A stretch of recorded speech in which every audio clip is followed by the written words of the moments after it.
నమస్తే, welcome to GR TV. నేను మీ ఫజల్. నాతో పాటు బీఆర్ఎస్ నేత పురుషోత్తం ఉన్నారు. ఆయనతో చిట్చాట్ చేద్దాం. సార్ నమస్తే. నమస్తే.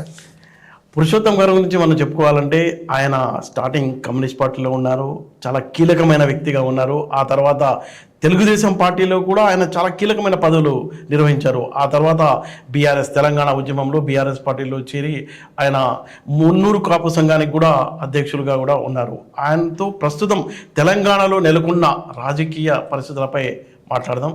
సార్, ఇప్పుడు చాలామంది బీఆర్ఎస్ పార్టీ నుంచి కాంగ్రెస్ పార్టీలోకి జంప్ అవుతున్నారు. దీని వెనుక ఒక వ్యక్తి ఉన్నారు అన్న ప్రచారం అయితే జరుగుతుంది. ఎవరు సార్ ఆ వ్యక్తి? ఎవరు? దాని వెనుక ఉన్న రాజకీయం ఏంటి? నిజంగా చెప్పాలంటే ఏదైతే తెలంగాణ రాష్ట్ర సమితి బీఆర్ఎస్గా మారిన తర్వాత భారతదేశంలో ఉన్న రైతాంగాన్ని అంతా ఒక్కటి చేసి రైతు సమస్యలమైన పోరాడుతూ రాజ్యాధికార దిశలో ప్రయాణించాలని కేసీఆర్ గారు వ్యూహం పన్నిన మాట వాస్తవం. దానిలో భాగంగానే ఇతర రాష్ట్రాల్లో కూడా బీఆర్ఎస్ ప్రవేశపెట్టిన ఏదైతే సంక్షేమ అభివృద్ధి కార్యక్రమాలని వేరే రాష్ట్రాలు బాగా స్వాగతించడం, ఆ స్వాగతించిన దాంట్లోనే మరి కేసీఆర్ గారికి బ్రహ్మరథం పట్టడం, దానిలో భాగంగా మరి ఆ కార్యక్రమాల్లో నిర్వహిస్తున్న తరుణంలోనే ఎన్నికలు రావడం, ఎన్నికలలో బీఆర్ఎస్ పార్టీ ఓటమి చెందడం, కాంగ్రెస్ పార్టీ ఏదైతుందో అధికారం రావడం జరిగింది. అధికారం వచ్చిన తర్వాత మరి నిజంగా ఒక పక్క బీజేపీ బలపడుతూనే బీజేపీని అణగదొక్కుతూ కాంగ్రెస్ ముందుకు సాగడానికి, కాంగ్రెస్ పార్టీని మరి ఏదైతే ఈరోజు ఆంధ్రప్రదేశ్లో ప్రభుత్వంకి వచ్చిన తెలుగుదేశం పార్టీ ఆదినాయకత్వం, ఆదినాయకుడు కూడా తెలంగాణలో పావులు కదులుతున్నట్టుగా తెలుస్తూ ఉంది. నిజంగా రేవంత్ రెడ్డి గారు తెలంగాణ ముఖ్యమంత్రి గారికి ఆంధ్రప్రదేశ్ ముఖ్యమంత్రి గారు చంద్రబాబు నాయుడుకున్న అవినాభావ సంబంధం ప్రజలు జగమెరిగిన సత్యం. అందులో భాగంగానే ఈరోజు చంద్రబాబు నాయుడు గారు రేవంత్ రెడ్డి వెనుక ఉన్నాడు అనే విషయాన్ని ప్రజలలో చర్చ జరుగుతుంది. అది వాస్తవం కూడా కావచ్చు.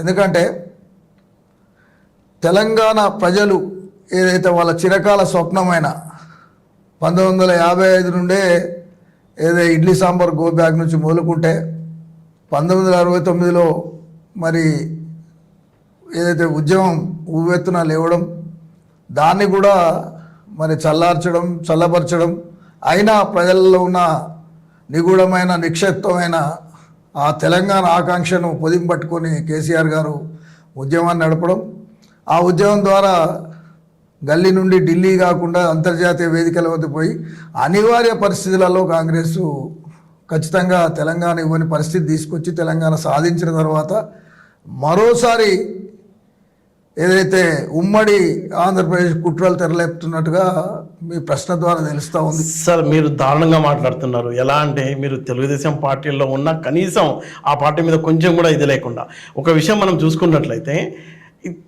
ఆంధ్ర ప్రాంతంలో ఎన్నికలు జరగక ముందే రేవంత్ రెడ్డి నేను గేట్లు ఎత్తేస్తే ఎవరు మిగిలరు, అప్పటి నుంచే పార్టీ ఆకర్షణ చేస్తున్నారు. బీఆర్ఎస్ నుంచి జంప్ అవడానికి వాళ్ళు టైం వెయిట్ చేస్తున్నారు. ఇప్పుడు ఎన్నికల్లో ఎవరు గెలుస్తారో తెలియదు. ఆంధ్రాలో వచ్చిన ఎన్నికల రిజల్ట్లో టీడీపీ వచ్చింది. ఇప్పుడు అనవసరంగా ఇందులోకి చంద్రబాబు పేరు లాగడం అనేది ఏమేర కరెక్ట్ అంటారు? కరెక్ట్ అనే విషయంలో నిజంగా జరుగుతున్న పరిణామాలను గ్రహిస్తే నిజంగా చెప్పాలంటే నేను తెలుగుదేశం పార్టీలో పనిచేయడం వాస్తవం, తెలుగుదేశం పార్టీ ప్రజా సంక్షేమ అభివృద్ధి కార్యక్రమాలు చేసిన మాట వాస్తవం.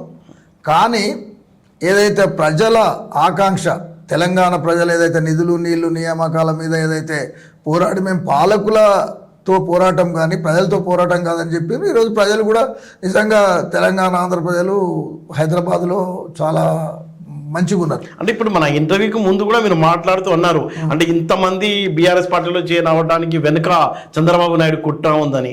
మరి అది వేగ ఆరోపణ కాదంటారా?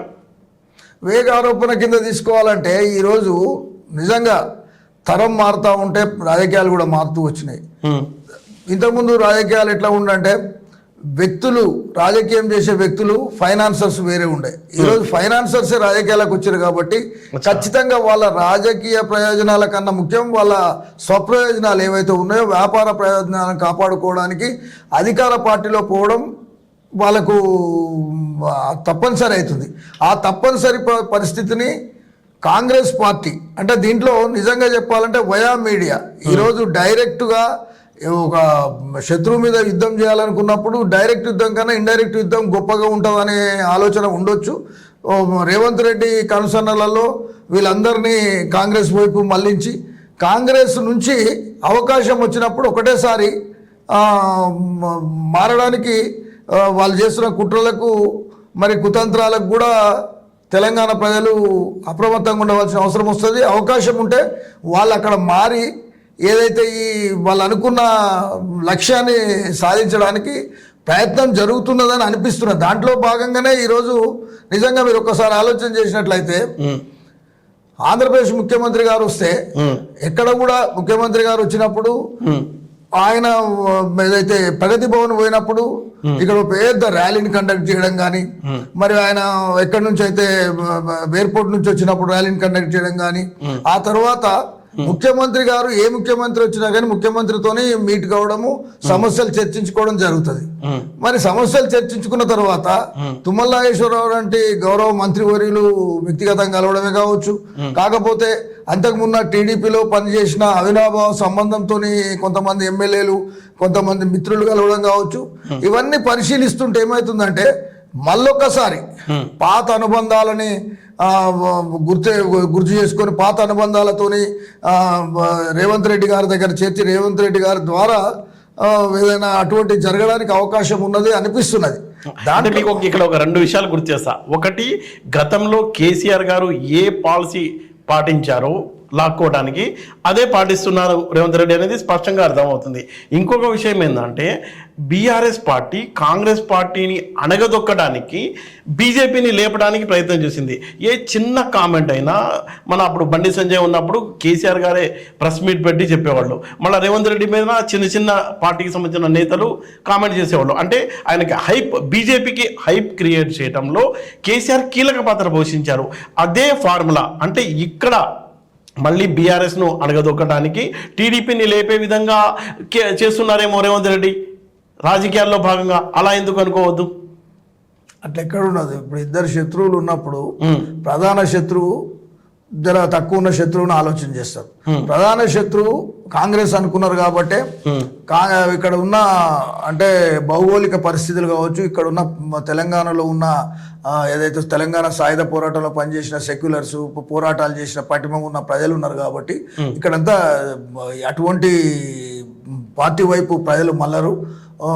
మేజర్గా కాంగ్రెస్ పార్టీ కూడా సెక్యులర్ భావాలతోని ఏదో ప్రజా సంబంధాలతో ఉంటుంది కాబట్టి దాన్ని మనం ముందు అనగదొక్కితే ఆ తర్వాత బీజేపీని చూసుకోవచ్చు అనే ఆలోచనతోనే పెద్ద అదే బీఆర్ఎస్ టీఆర్ఎస్ పనిచేసి ఉండొచ్చు. కానీ ఇక్కడ బీజేపీని లేపాలనో లేకుంటే బీజేపీని లేపుతూ కాంగ్రెస్ అనగదొక్కాలని కాదు.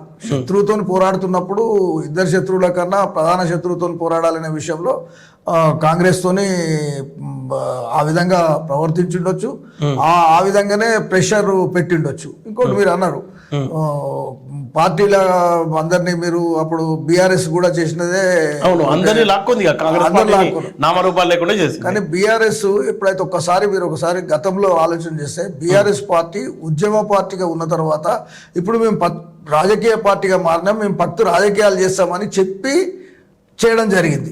చెప్పి రాజకీయ పార్టీగా మేము మారినాం కాబట్టి పత్తు రాజకీయాలు చేస్తామని చెప్పిండు కేసీఆర్ గారు.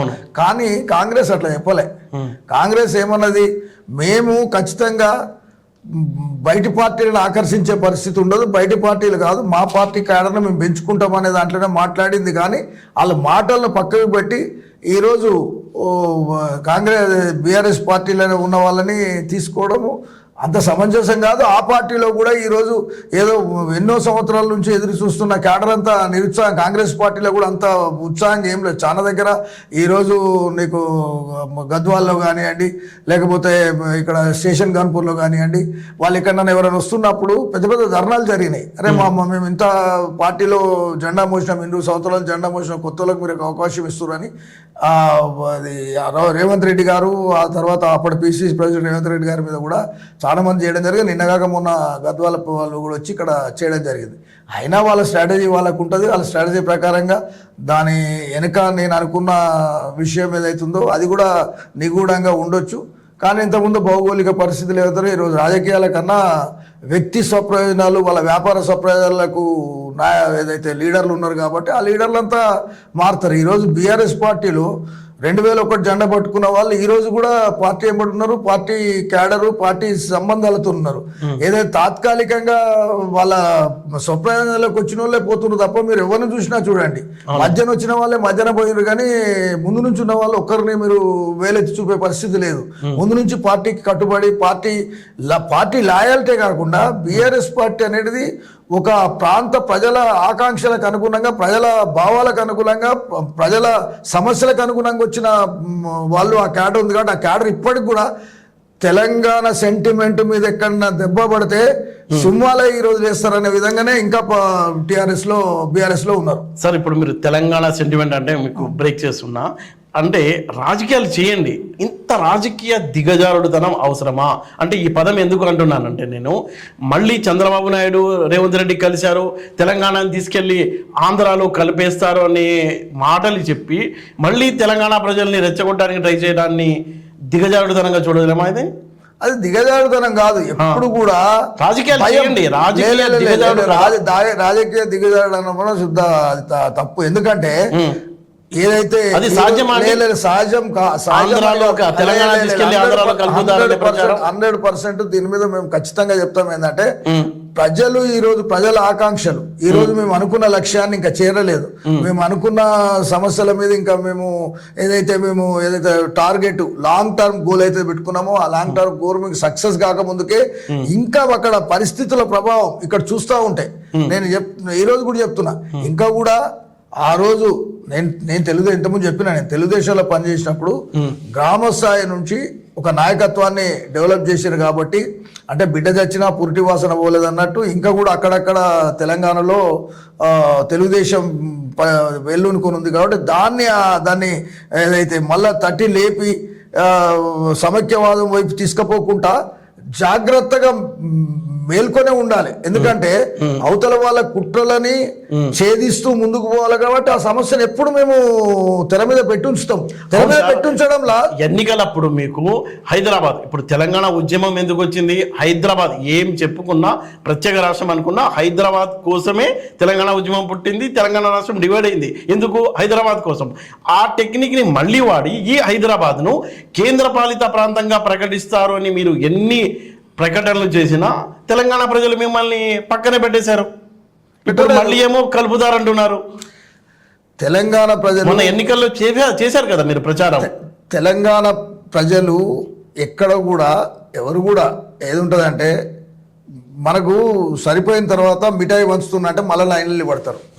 అంటే నేను ప్రజలు తప్పట్టడం లేదు. ఇక్కడ ఒక విషయం మీద ఒకసారి కేసీఆర్ గారు చేసిన కన్నా ఇంకా మంచిగా చేస్తారు అనే దాని మీద కొంత అటు ఇటు అయింది. కానీ పర్సంటేజ్ ఆఫ్ పోలింగ్ ఓట్లల్లో ఏం పెద్ద ప్రజల మనోభావాలు పోయి ఏం లేదు. మీరు హైదరాబాద్ అన్నారు, హైదరాబాద్ 100% మేము సక్సెస్ అయినాం. హైదరాబాద్లో ఏదైతే మనం అనుకున్న విషయం ప్రజల్లో తీసుకుపోయినా ప్రజలకు ఏదైతే ఉందో తాత్కాలికంగా అప్పటి పరిస్థితుల ప్రభావం కొంత వెనకబడ్డట్టు మీకు కనిపిస్తుంది. కానీ అంటే గ్రేటర్ హైదరాబాదే కాదు, గ్రేటర్ హైదరాబాద్లో మీరు ఎలా సక్సెస్ అయ్యామనుకుంటారు? అసెంబ్లీలో తెలియక, అంటే ఇక్కడంతా వేరే ప్రాంతాల నుంచి వచ్చిన వాళ్ళు ఉంటారు కాబట్టి మీకు ఓట్లు వేశారు. తెలంగాణ గడ్డ మీద ఉండే తెలంగాణ ఒరిజినల్ ప్రజలంతా కేసీఆర్ని పక్కన పెట్టేశారు. అయితే ఇప్పుడు మొన్న పార్లమెంట్ ఎన్నికల్లో చూసాం, మీకు అసలు 0 వచ్చింది ఇక్కడ గ్రేటర్ హైదరాబాద్లో కూడా.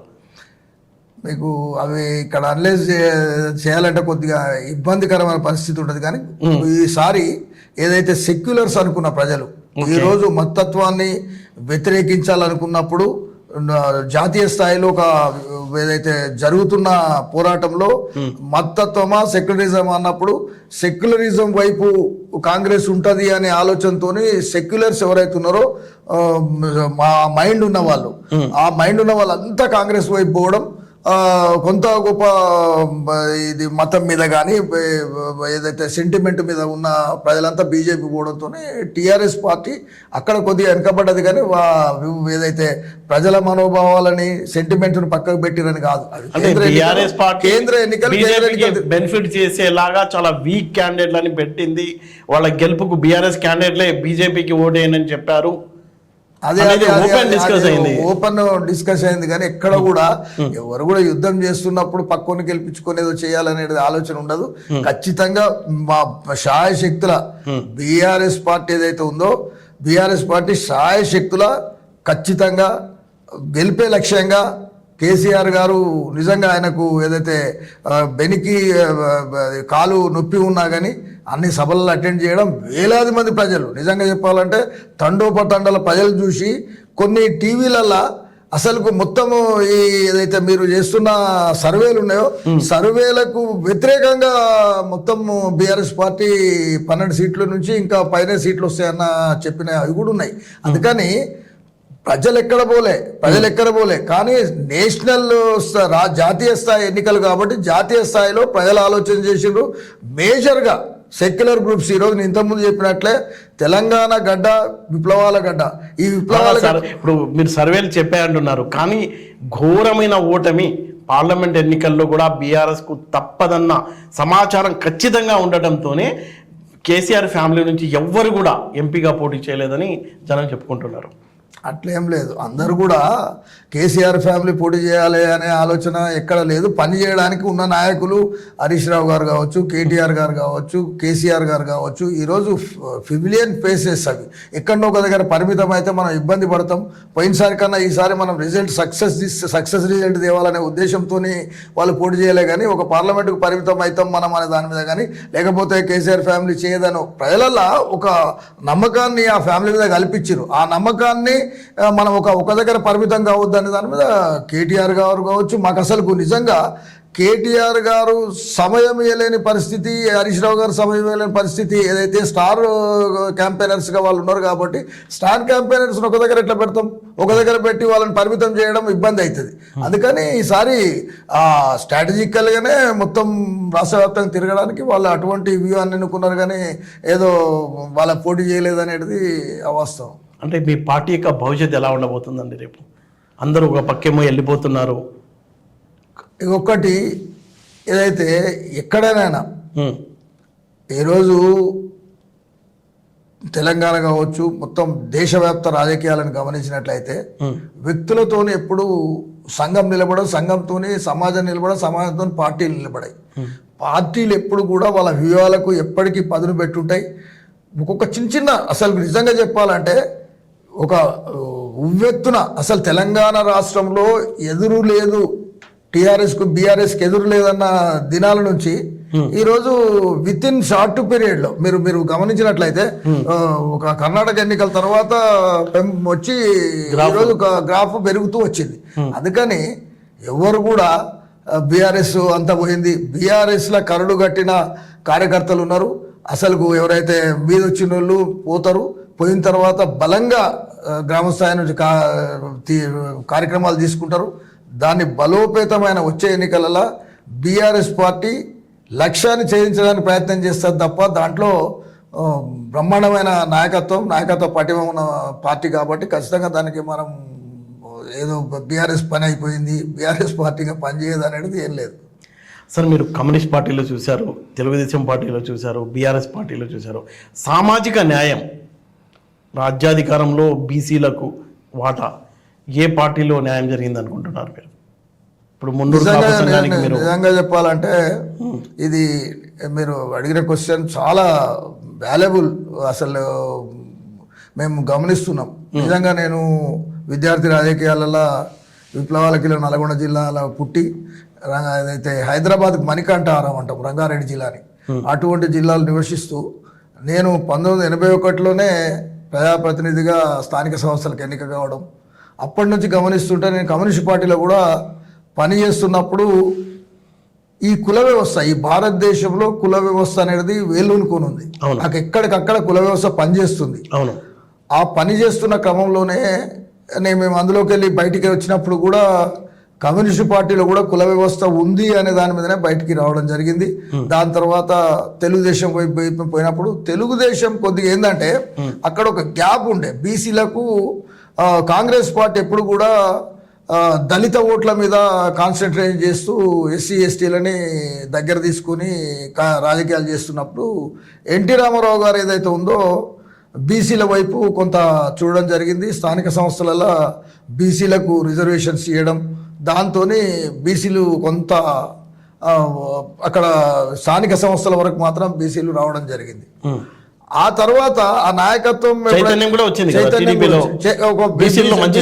చైతన్యం వచ్చింది. కానీ ఎవరు కూడా వాళ్ళ వర్గ దృక్పథాన్ని బయట కనిపించనియరు. ఈరోజు మనం క్లియర్గా చర్చించాలనుకుంటే ఈరోజు బీజేపీ వెనుక ఉన్న వర్గం ఏందో, కాంగ్రెస్ ఎన్నుకున్న వర్గం ఏందో, బీఆర్ఎస్ ఎన్నుకున్న వర్గం ఏందో, ఈ వర్గాలన్నీ ఎప్పుడు వాళ్ళ వర్గ ప్రయోజనాలని కాపాడుకుంటారు తప్ప ఈరోజు ఏదైతే 180% ఉన్న ప్రజల వైపు మాట్లాడింది ఎవరు లేరు. నిజంగా కాంప్రమైజ్ గారు. నేను నిజంగా చెప్పాలంటే ఈరోజు మండల్ కమిషన్ ఏదైతే విశ్వనాథ్ ప్రతాప్ సింగ్ ఉన్నప్పుడు మండల్ కమిషన్ వేస్తే మండల్ కమిషన్ లో నవసంగ్రామ పరిషత్, సమసంగ్రామ పరిషత్ పోరాటం పెద్ద ఎత్తున ఉధృతంగా దేశవ్యాప్తంగా అన్నిటి దగ్గర పోరాటం చేస్తుంటే ఆ పోరాటం చల్లార్చడానికి అద్వాన్ రథయాత్ర పేరుతోని కమండల యాత్ర రథయాత్ర పెట్టి ఆ రథయాత్రను ఆపిండి అనేతో విశ్వనాథ్ ప్రతాప్ సింగ్ గవర్నమెంట్ ప్రభుత్వాన్ని కూల్చేసారు. అంటే ఎట్లా ఎవరు చూసింది ఎట్లుంటది అంటే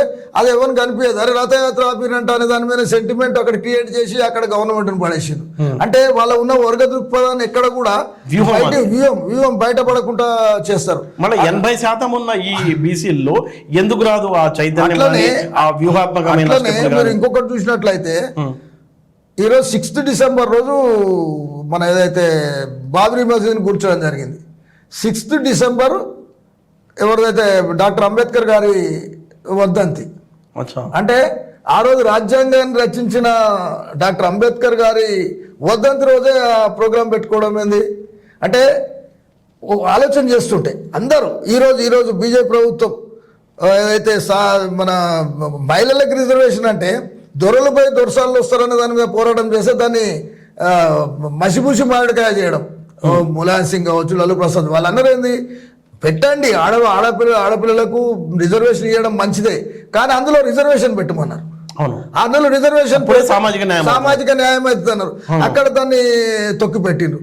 ఈరోజు ఇక్కడ ఏదైతే రేవంత్ రెడ్డి ప్రభుత్వం వచ్చినప్పుడు కామారెడ్డిలో మేము చెప్తే బాగుండదని ఖర్గే ద్వారా బీసీలకు 42% రిజర్వేషన్ ఇచ్చిన తర్వాతనే స్థానిక సంస్థలకు ఎన్నికలకు పోతామన్న రేవంత్ రెడ్డి గారు ఈరోజు మాట మల్లేసే పరిస్థితులలో మీరు ఏదో డిక్లరేషన్ చేసిండ్రు. మీరు కామారెడ్డి డిక్లరేషన్, బీసీ డిక్లరేషన్ పేరుతో చేసి ఈరోజు వాళ్ళు కూడా వాళ్ళ వర్గ ప్రయోజనాలు కాపాడుకోవడానికి ప్రయత్నం చేస్తున్నారు. ఎవ్వరు కూడా అంటే ఇక్కడ బీసీల చైతన్యం ఎక్కడ పోతుందంటే ఎన్నికలు 360 రోజులలో ఒక్కరోజు అన్న అవతల వర్గాలు కలిసి వస్తాయి. 369 రోజులు వీళ్ళు కలిసి ఉంటారు. ఆ ఒక్కరోజు విడిపోతారు. ఎవరు? ఈ వర్గం విడిపోవడంతో ఏమవుతుంది? పల్లెకి మోసపోయేలుగానే వీళ్ళు మిరుగుతున్నారు, కానీ పల్లెకెక్కే వాళ్ళుగా వీళ్ళు మారడం లేదు. దాని మీద పోరాటాలు జరుగుతున్నాయి. దానిలో భాగంగానే నాకు ఏదైతే కమ్యూనిస్ట్ పార్టీలో ఉన్నప్పుడు కలిగిన దెబ్బతోని నేను ఒక బలమైన కుల వ్యవస్థను నిర్మించాలి అంటే మేము ఎప్పుడు చెప్తాం, సంఘం పెట్టి సంఘటితం కావాలి, సరుసుకోమని కాదు, అంటే ఇతర కులాలని గౌరవించొద్దని కాదు అనే నా స్లోగన్తో మున్నూరు కాపులని రాష్ట్ర వ్యాప్తంగా ఈరోజు 20% ఉన్న ప్రయాణిక పెద్ద కులంగా ఉన్న ఆల్టర్నేటివ్ కులంగా ఉన్న కులాన్ని చైతన్యవంతం చేసి గ్రామ స్థాయి నుంచి మండల స్థాయి నుంచి జిల్లా స్థాయి రాష్ట్ర స్థాయి వరకు పటిష్టవంతం చేసి ఇతర సామాజిక వర్గాలతోని ఏదైతే ఉన్నదో కమ్మరి, కుమ్మరి, వడ్రంగి, పద్మశాలి, అయితే ఎరకల, బోయ, ఈ అన్ని వాళ్ళందరినీ కలుపుకొని ఒక ఉద్యమాన్ని తీసుకురావాలనే ప్రయత్నంలో ఉన్నాం.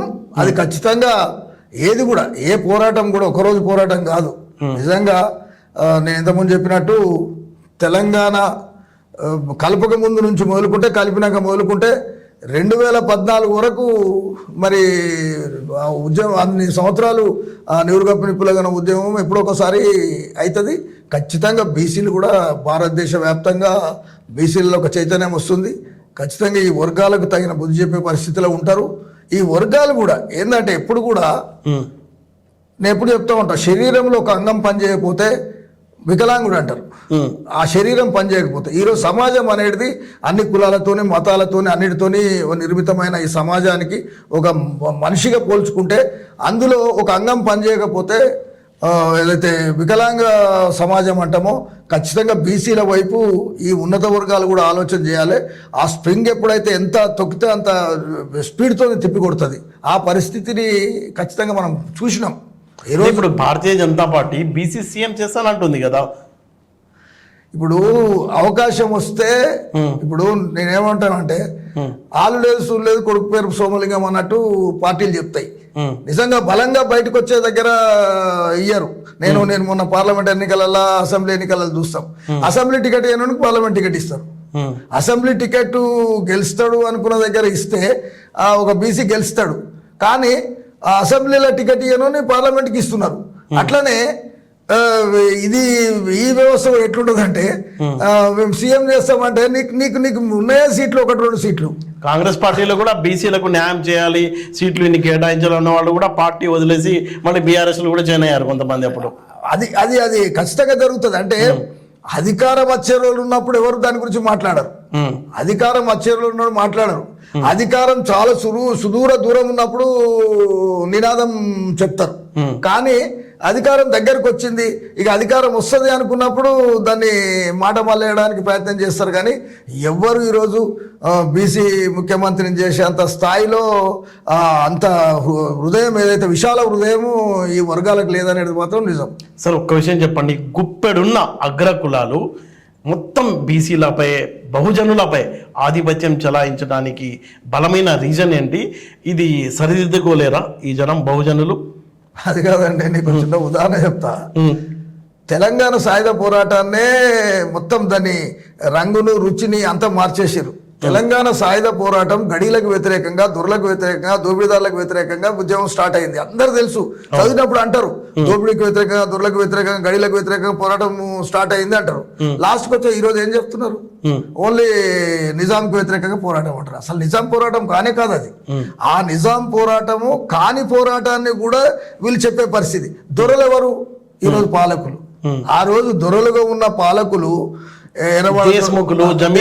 జమీందారులే కదా ఇప్పుడున్నది. ఆ జమీందారులు ఎవరిని మోసం చేసిండ్రు? 1000 ఎకరాలు వెట్టి చాకిరీ చేపించి మూతికి ముత్తగట్టి వెనక కమ్మగట్టి నడిస్తే అడుగులు కూడా పడొద్దన్న దొరలే ఈరోజు పరిపాలిస్తుంటే, అంటే ఏ మార్చడంలో వాళ్ళ ఏదైతే షేర్వానీలు రూమి టోపీలు పెట్టి గ్రామాలలో పరిపాలన చేసిన వాళ్ళు ఎవరైతుండ్రో, కాంగ్రెస్ వస్తుందంటే కద్దరంగా అంగీకరించుకొని 60 సంవత్సరాలు కాంగ్రెస్ నాయకత్వాన్ని పరిపాలించిన వాళ్ళు ఇల్లే.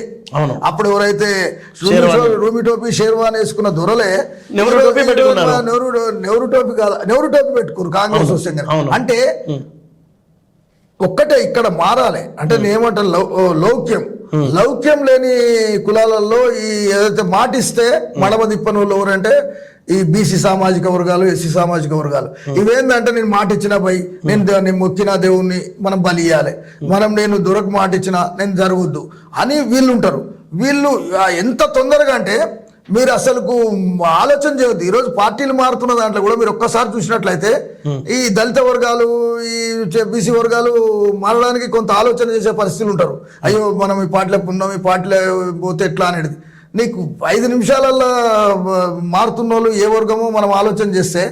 అందుకనే సమాజాన్ని, ఒక వ్యవస్థను నిర్మాణంలో వాళ్ళ కీలక భూమిగా వాళ్ళు ఒక వ్యవస్థను మేము ఒక కులాన్ని మనం మతాన్ని తీసుకోవద్దు. కానీ కొన్ని కులాలు 100 సంవత్సరాల నుంచి ప్లాన్లు వేసుకొని ఈరోజు అధికారంలోకి వచ్చిన ఉన్నాయి. ఎన్నో ఒడిదొడుకులు తట్టుకొని నేను ఈ రాజ్యాధికారం సంపాదించుకున్నా అంటే రాజ్యాధికారంకి వచ్చినాయి.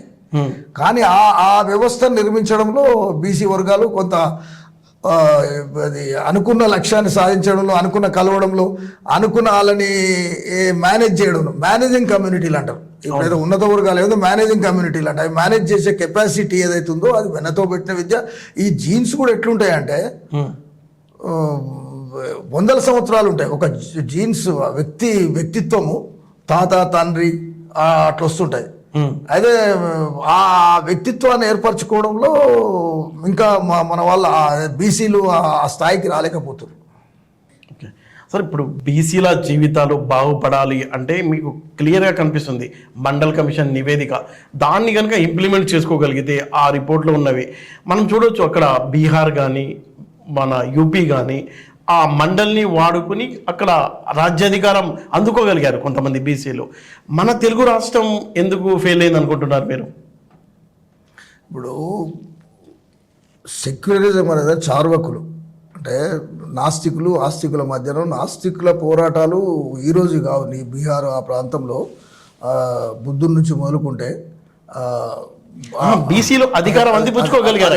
అదే అక్కడి నుంచి కర్పూరి ఠాకూర్ లాంటి వాళ్ళు ఆ ఉద్యమాలను పెంచడంలో వాళ్ళ పూర్తి స్థాయి రాజకీయ జీవితాలని పణంగా పెట్టుకొని వాళ్ళు ప్రయత్నాలు చేస్తే ఈరోజు అక్కడికి వచ్చినాయి.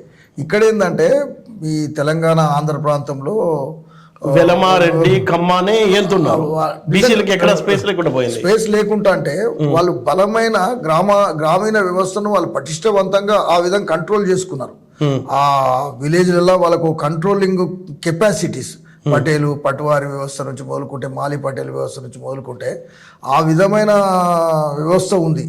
ఆ వ్యవస్థని ఇంకా ఛేదించే పరిస్థితులలో వీళ్ళు బీసీలు రావడం లేదు. దాని గురించే ఇప్పుడు ఎక్కడికక్కడ మేము ఈ మధ్యన పార్టీల కన్నా కులం మీద ఫోకస్ చేయడంలో ఆలోచన చేస్తున్నాం. కొన్ని కుల సంఘాలు ఏవైతే ఉన్నాయో అన్ని కుల సంఘాలు ఇప్పుడు బలమైన కుల సంఘం యాదవ కమ్యూనిటీ కావచ్చు, ముదిరాజు కమ్యూనిటీ కావచ్చు, గౌడ కమ్యూనిటీ కావచ్చు, ఈ మున్నూరు కాపు కమ్యూనిటీ కావచ్చు, ఇటువంటి కమ్యూనిటీలు పెద్దన్న పాత్ర పోషించి ఇతర కులాలని కలుపుకొని ఆ విధంగా ఒక రాజ్యాధికార దిశలో ప్రయత్నం చేస్తే ఖచ్చితంగా అవకాశం ఉంటుంది.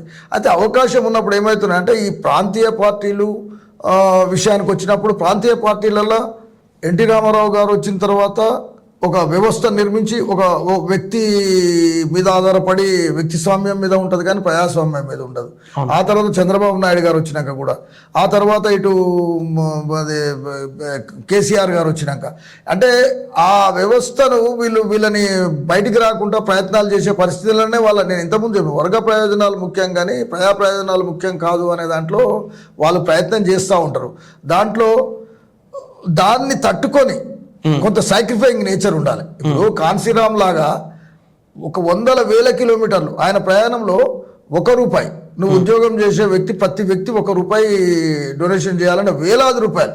ఒక దగ్గర ప్రారంభమైన ఒక ర్యాలీ లక్షలాది మంది ర్యాలీని చేయడం జరిగింది. ఎక్కడ కూడా ఆయన రాజ్యాధికారంలో భాగం పంచుకోవడానికి ఎక్కడ ప్రయత్నం చేయలే. అంటే అటువంటి సాక్రిఫైయింగ్ నేచర్ ఉన్న లీడర్లు ముందుకు రావాల్సిన అవసరం ఉంటుంది. వాళ్ళని ఆదర్శంగా తీసుకొని రామ్మనోహర్ లోహియా లాంటి వాళ్ళు కానీ ఈరోజు భారతదేశంలో ఒక వైశ్య కులంలో పుట్టి కూడా ఆయన సమాజం గురించి చేసిన పెరియార్ లాగా ఏదైతే వీళ్ళు పెరియారు నిజంగా తమిళనాడులో మీరు ఎక్కడ ఉన్నాయి అన్ని గుళ్ళు గోపురాలు అసలు మొత్తం భారతదేశంలో ఉన్నాయి. అటువంటి దగ్గర ద్రవిడ కజగం పేరుతోని మతానికి వ్యతిరేకంగా దేవునికి వ్యతిరేకంగా జనాలను మొబిలైజ్ చేసి ఈరోజు వాళ్ళు అసలు నిజంగా చెప్తున్నా వాళ్ళని దగ్గర రాకుండా ఈరోజు కూడా వాళ్ళు కాపాడుకుంటున్నారు.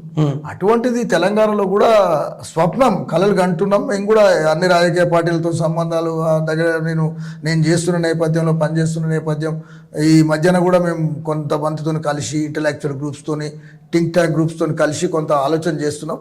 ఖచ్చితంగా ఆ దిశలో ప్రయత్నం చేయడానికి మా జీవితంలో మేం కాదు జయశంకర్ ఆ స్వప్నం నేను తెలంగాణ సాధించాలనే స్వప్నం జయశంకర్ ఎన్నడూ కూడా రాజ్యాధికారం వైపు కానీ పదవుల వైపు కానీ మోజు లేకుండా ఆ ఉద్యమాన్ని ఎక్కడ కూడా చల్లారకుండా ప్రయత్నం చేసింది జయశంకర్ గారు. తెలంగాణ ఉద్యమాన్ని చల్లారకుండా ప్రయత్నం చేసింది జయశంకర్ గారు. కాబట్టి ఆ జయశంకర్ గారి హిస్టరీలు, ఏదైతే నాయకుల హిస్టరీలు చదివి వాళ్ళ అడుగుజాడలు, అంటే పుస్తక పఠనం ఏదైతే ఉంటుందో ఆ పుస్తక పఠనం అనేది ఇంతకుముందు కమ్యూనిస్ట్ పార్టీలలో ఉండే, ఈ మధ్యన మేము మళ్ళొకసారి ఈ పెద్ద ఇలా పుస్తకాలు ప్రజలకు అందించి ప్రజల ద్వారా చైతన్యం చేయడానికి ప్రయత్నం చేస్తున్నాం. సార్, ఒక్కడికి స్పష్టంగా కనిపిస్తుంది 80% పైగా ఉన్న దేశ జనాభాలో సామాజిక న్యాయం, ఎలాంటి సామాజిక అన్ని రంగాల్లో కూడా, రాజకీయంగా కానీ సామాజికంగా కానీ ఉద్యోగాల్లో కానీ ఎడ్యుకేషన్లో కానీ ఎక్కడా సామాజిక న్యాయం లేదు. అయితే ఈ సామాజిక న్యాయం కావాలి అని ఎక్కడ అడుగుతారో అన్న భయంతోనే అగ్ర కులాలు మతాన్ని రెచ్చగొట్టి జోగొడుతున్నాయనుకోవచ్చా? మతం మత్తులో అంటే దీన్ని మీరు సామాజికంగా ఎదగడానికి ప్రయత్నం చేయకుండా మతం పేరుతో మొత్తాన్ని గొడవలు పెట్టేసి ఈ ఉద్యమాన్ని పక్కకు డైవర్ట్ చేస్తున్నారు అనుకోవచ్చా? గొడవలు అనే దానికన్నా ఇప్పుడు మనకు మతం మీద పోరాడాలి. అదే కదా ఈ రోజు ఎక్కడన్నా వచ్చినప్పుడు సామాజిక ఏదైనా వచ్చినప్పుడు ఒక లేని అంటే మనము భగవంతుణ్ణి చూసిన వాళ్ళు ఎవరు లేరు, కానీ భగవంతుడు అనే ఒక వ్యవస్థను సృష్టించి ఆ భగవంతుని పేరుతోని కులాలను కూడా, అంటే నిజంగా ఒక రోజు గుళ్ళలకు రాని అని పరిస్థితులల్లా, ఇప్పుడు మైసమ్మ, మారమ్మ, పోచమ్మ, మంకాలమ్మ, ఏదైతే ఎల్లమ్మ, మల్లమ్మలు ఏదైతే ఉన్నదో దళిత దేవుళ్ళని పెట్టుకొని పూజిస్తుంటే వాళ్ళను కూడా ఈరోజు ఓన్ చేసుకొని ఆ గుళ్ళల్లో కూడా పెత్తనం చేసుకొని మళ్ళీ అక్కడ కూడా అగ్రకులాల పెత్తనం కాడికి తెచ్చే పరిస్థితులు, అంటే ఆ మేనేజ్ చేస్తూ మీరు అన్నదాన్ని జోకొట్టడం అంటారు దీన్ని. అంటే ఇప్పుడు నిజంగా అసలు మేము ఎక్కడైనా మాట్లాడితే పెట్రోల్ రేటు పెరిగిందని కూడా, అంటే అరే పెట్రోల్ కన్నా ఎక్కువ భారతదేశ ఐక్యత, భారతదేశ ఔన్నత్యం, భారతదేశంలో ఉన్న పౌరుల రక్షణ గురించి మనం మాట్లాడమంటే నువ్వు పెట్రోల్ రేటు మాట్లాడుతున్నావు అనే కాడికి వచ్చిండ్రు. అంటే ఈ రోజు అంటే ఇప్పుడు సామాజిక, ఇప్పుడు ఒక కమ్యూనిటీ ఉంటుంది 0.5-1% ఉన్న కమ్యూనిటీలు కూడా వెళ్తున్నారు పెద్ద పెద్ద ఆఫీసుల్లో, IAS IPSలు, జడ్జిలు అందరూ వాళ్ళే ఉంటారు. కానీ 80% ఉన్న జనాభాకి ఏమీ లేదు. అది అడుగుతుంటే ఇప్పుడు ఈ మతం పేరుతో జోగొట్టడాన్ని ఇది ఎందుకు అర్థం కాదు పబ్లిక్కి, ఈ 80% జనాభాకి? అంటే అర్థం కాదంటే అది నిజంగా చెప్పాలంటే ఒక చాలా పెద్ద లాంగ్ టర్మ్ గోల్ అది. మనం ఒకటి రాగానే ఒకటి తెచ్చి పెడతారు. అంటే ఒక ఇష్యూని ఏదో ఒక ఇష్యూ వస్తుంటే ఒక ఇష్యూని తయారు చేసే కెపాసిటీస్ ఉన్న అగ్రకులాలు ఏవైతే ఉన్నాయో, నేను ఒకటే అంటున్నా, అగ్రకులాలలో కూడా మార్పు రాని రోజులలో అగ్రకులాలు కూడా, అంటే అగ్రకులాలలో కూడా నిజంగా చెప్పాలంటే ఈ రోజు ఏదైతే ఉట్టిగా చెప్తా ఉంటారు, అదే భారతదేశ వ్యాప్తంగా ఉన్న స్వతంత్ర పోరాటంలో కావచ్చు, సాయుధ పోరాటంలో కావచ్చు, ఏ పోరాటంలో అయినా ముస్లింల పాత్ర లేనట్టు చూపించే పరిస్థితులలో మాట్లాడతారు. అసలు నిజంగా చెప్పాలంటే నిజాం పరిపాలనలోనే షోయబుల్లా ఖాను చేతులు నరికిన ఉన్నాయి. షోయబుల్లా ఖాన్ ప్రశ్నిస్తే చేతులు నరికింది. అంటే వాళ్ళు షోయబుల్లా ఖాన్ చరిత్ర వేరుగుంది సార్, దాంట్లో డిఫరెంట్ ఉంది. బూరుగుల రామకృష్ణారావు ఫ్యామిలీలో ఎవరితో ఒక అమ్మాయితో లవ్ లో పడ్డారని అంటారు, ఆ దాంట్లో భాగంగానే అది కొంచెం ఇన్డెప్త్ ఏం కాదు. కానీ అదే అక్కడ ఇన్సైడ్ స్టోరీ ఇన్సైడ్ స్టోరీ ఉండదు. ఇన్సైడ్ స్టోరీ సృష్టిస్తారు. ఒక ఉద్యమ నాయకుడిని ఒక కార్యక్రమాలు చేస్తుంటే ఇంతకుముందు అన్న అగ్రకులాలు వెళ్తున్నాయంటే ఇటువంటి దగ్గరనే నీకు దొంగతనం చేసిండ్రు అంటే గుడ్డపట్టడం దొంగతనం చేస్తే ఊరంతా లొల్లి అవుతుంది. అరే దొంగతనం చేసిండని వాని ఇంట్లో ఏదైనా చిన్న భార్య భర్తలు కొట్లాడితే పెద్ద ఒక ఈ భూతద్దాలు చూపిస్తారు. అదే ఇంతకన్నా ఎక్కువ గడీలల్లా ఇంతకన్నా ఎక్కువ జరిగినవి ఉన్నాయి. మరి గడీల్లో జరిగిన హిస్టరీ బయటికి రాదెందుకు? అదే ఓడని వచ్చింది. అంటే మీరు అన్నది ఉదాహరణ, షోయబుల్లా ఖాన్ గురించి ఉదాహరణ, అటువంటి ఉదాహరణ చెప్పి ఆయన డీగ్రేడ్ చేయడం. పండుగ గ్రేట్ కాదు, షోయబుల్లా ఖాన్ ని మర్డర్ చేశారు అక్కడ. అది ఎవరి మీద వెళ్ళింది మీరు అన్నారు చూడండి, అక్కడ రజాకార్లు షోయబుల్లా ఖాన్ ని చంపారు అని. అయితే అక్కడ చంపింది రజాకారే, సచ్చింది షోయబుల్లా ఖానే. దాని వెనుక ఒక ప్రేమ కథ ఉంది అని సీఎం ఫ్యామిలీ మెంబర్ తో ఆయనకు ప్రేమ వ్యవహారం ఉంది, అందుకే లేపేశారు. నేను అనేది అక్కడనే ఇప్పుడు మీరు మంచి ఉదాహరణ చెప్పారు, మీరే ఉదాహరణ చెప్పారు. ఏదైతే ఒక నాయకుడు ఎదుగుతా ఉంటే నాయకుని మీద అంటే సంపి పొద్దుగల పూలదండ వేయడం అంటారు దీన్ని, సంపి పూలదండ వేయడం. ఇప్పుడు షోయబుల్లా ఖాన్ మీద నాకు నిజంగా లేని హిస్టరీ మీరు ఏదైతే చెప్పినరో అటువంటి హిస్టరీలే సృష్టిస్తారు. పండుగ సాయన్న ఏదైతే ఉన్న వాళ్ళ దగ్గర దోపిడీ చేసి తినే వాళ్ళ దగ్గర పెడితే ఆ దొంగ కింద చూపి సారీ ఆయన దోపిడీదారుడట కదా దొంగనట కదా అంటారు. అట్లా కాదు, మీరని కాదు, నువ్వు అంటలేను సమాజం చెప్తున్నా. ఈ రోజు ఒక ఉద్యమ నాయకుడు బయటకు వచ్చి ఉద్యమాలలో ఏదైనా బాగా బయటకు వస్తుంటే ఎక్కడనో ఒక ట్రాప్ చేసి లేని ఇష్యూని సృష్టించి లేని ఇష్యూని పెట్టి ఏంటంటే కుక్కర్ చేసి రాళ్ళు తీసుకొని కొట్టి చంపడం అంటారు. అంటే మనిషిని అంటే మీరు చెప్పిన దాంట్లో 100% నేను ఏమంటున్నా అంటే దీన్ని పోల్చుకున్నట్టయితే షోయబుల్లా ఖాన్ నిజాంకు వ్యతిరేకంగా ఆర్టికల్స్ రాస్తున్నాడు, ఆ పత్రికలో ఉన్నాడు. అయితే అక్కడ చంపింది కూడా రజాకారే. డైవర్ట్ అక్కడ ఇంకొక ట్విస్ట్ ఉంది లోపల. చర్చ నిందిపుతొద్దు. నేను ఒకటే ఉదాహరణ ఏం చెప్తున్నా అంటే ఆయన ఒక సెక్యులర్ భావాలతోని తెలంగాణలో జరుగుతున్న అన్యాయాల మీద అక్రమాల మీద ఆయన కథలు రాయడం చేయడం, ఆయన మీద నువ్వు అనుకున్నది అది నిజమని నేను 100% ఒప్పుకోను. కానీ వీళ్ళు ఎవరైతే అగ్రకులాల నాయకత్వంలో జరిగేటివి అటువంటివి సృష్టించి అటువంటి వాళ్ళని మడ్డలు చేపేయడం కానీ అటువంటి వాళ్ళని చంపడం కానీ అటువంటి వాళ్ళని కొట్టిపీయడం కానీ మీరు చరిత్రలు ఎక్కడ చూడండి. ఒక నాయకత్వం ఎదుగుతుంటే ఆ నాయకుని మీద ఏదో రకమైన ఆరోపణ చేసి ఎవరితో అనిపిస్తారు, ఈ పక్కకున్న వాళ్ళతో అనిపిస్తారు. ఈ చుట్టూన్న బీసీ జనాభా ఏదైతే నువ్వు ఉన్నావు వాళ్ళతో అనిపిస్తారు, అరే వాడు చేసేది లేకుండా చాలా తప్పు పని చేసిండు కదా అనిపిస్తారు. అందుకని మీరు ఆ ఉదాహరణ నేను అటువంటివి అందరి మీద నీకు ఏ నాయకుని మీద అయినా కానీ మళ్ళా చంపిన తర్వాత దండేసేటోడు కూడా అరే చాలా గొప్పోడు ఉండనే దాని మీద మళ్ళీ వీళ్ళే వచ్చి ఆడ నిలబడి దండేసి అని గొప్పని చేస్తారు. ఈరోజు దొడ్డి కొమరే కాంచెలు మూలుకుంటే తెలంగాణ సాయుధ పోరాటంలో మొత్తం ఎంత అశులు బాసిన అమరవీరులు ఎంతమంది అమరవీరులకు అందరు ఈరోజు దండలేస్తున్నారు. అరే ఈ అమరవీరు దండలేస్తారు ఎవరు, ఏ వర్గాలు? అగ్రకులాలు అంటే పెత్తందారులే. అంటే మనం ఇక్కడ అర్థం చేసుకోవాలి ఏంటంటే మనల్ని ఏమారుస్తున్నారు అంటే ఏది కూడా చేసింది వాళ్ళే, చేపించింది వాళ్ళే, కానీ దాన్ని ముగించే పరిస్థితికి వచ్చే వరకల్లా మళ్ళీ వాళ్ళే ముంగట ఉంటున్నారు, వాళ్ళే అక్కడ ఉంటున్నారు. అందుకని ఎప్పుడు కూడా ఈ కుట్రలని కుతంత్రాలను అర్థం చేసుకోననే రోజులు సమాజం ఏదైతే ఉందో ఇట్లే ఉంటుంది. ఆ కుట్రలను అర్థం చేసుకొని ఛేదించుకొని నేను చాలాసార్లు కొన్ని కమ్యూనిటీలో కానీ అక్కడ జరుగుతున్నప్పుడు కుటుంబ పురుషోత్తమరావు అనే వ్యక్తి ఒక సంఘ నాయకునిగా ఎదుగుతున్న దిశలో సంఘానికి మొత్తం ఒక సపోర్ట్ వస్తున్న దిశలో ఎక్కడనో అక్కడ ట్రాప్ చేసి అది వ్యక్తిగత ఆరోపణ కింద తెచ్చి వ్యక్తిని చేస్తారు. వ్యక్తిని చేసినాక ఈజీగా కొట్టవచ్చు. వ్యక్తిని చేసినప్పుడు వీళ్ళు అర్థం చేసుకోకపోతే వాడు వ్యక్తిగా మిగులుతాడు, బలవుతాడు.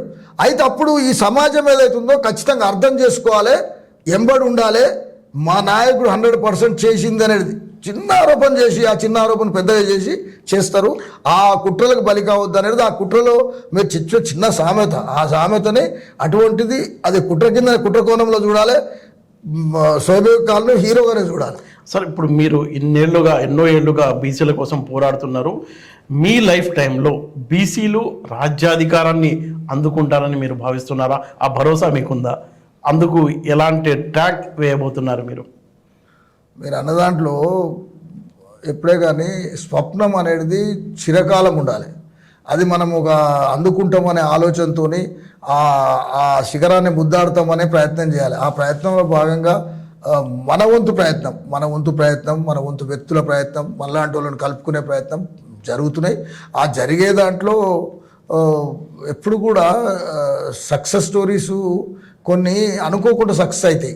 అందుకని చెప్పలేం. ఎప్పుడు ప్రజలలో ఇమ్మీడియట్ మార్పు రావడానికి కూడా ఒక చిన్న విషయాన్ని పెద్ద కూడా మార్పు తీసుకురావచ్చు. అటువంటిది మనం వేచి చూడాలి. ఖచ్చితంగా రాజ్యాధికారంలో బీసీలు రాజ్యాధికారం రావడానికి టైం ఏం పట్టదు, వచ్చింది. ప్రజలల్లో చర్చ స్టార్ట్ అయింది.